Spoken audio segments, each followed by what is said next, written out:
మిగతా వివరాలు చూస్తే ఏపీ అసెంబ్లీ ఆవరణలో నిరసన దీక్షకు దిగిన వైసీపీ ఎమ్మెల్యే చెవిరెడ్డిని అక్కడి నుంచి తరలించారు పోలీసులు. విజయవాడ ఆర్టీఏ ఘటనపై టీడీపీ నేతల మీద కేసులు పెట్టాలని, అరెస్ట్ చేయాలనే డిమాండ్తో నల్లచొక్కాతో నిరసన దీక్షకు దిగారు చెవిరెడ్డి.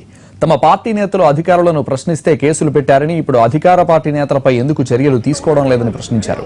అయితే అసెంబ్లీ ప్రాంగణంలో నిరసనకు అనుమతి లేదంటూ ఆయన అదుపులోకి తీసుకున్నారు పోలీసులు. వెంటనే అక్కడి నుంచి తప్పుకున్నారు.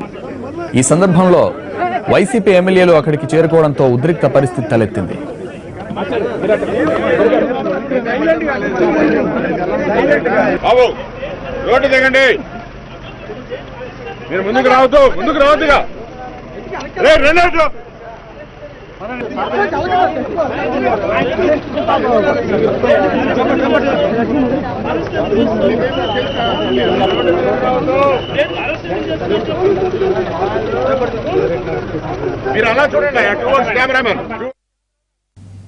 ఏపీలో చంద్రబాబు అరాచక పాలన సాగుతోందని వైసీపీ ఎమ్మెల్యే రోజా మండిపడ్డారు.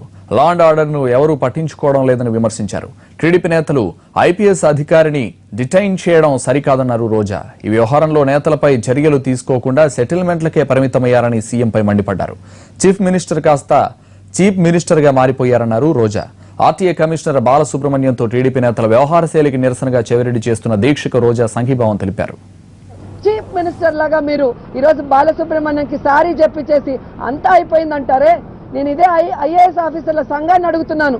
ఆ రోజు మీ కలెక్టర్ తప్పు చేస్తే మీరందరూ కూడా జగన్ గారు తప్పు చేశారని పొద్దున్నే 9:30 మీటింగ్ పెట్టి ఖండించి ముఖ్యమంత్రి గారిని కలిశారే. మరి ఈరోజు ఐపీఎస్ ఆఫీసర్కి అన్యాయం జరుగుతుంటే, అవమానం జరుగుతుంటే ఎందుకు సంఘీభావం చెప్పలేదని నేను అడుగుతున్నాను. అలాగే ఐపీఎస్ సంఘాలు నిద్రపోతున్నాయా?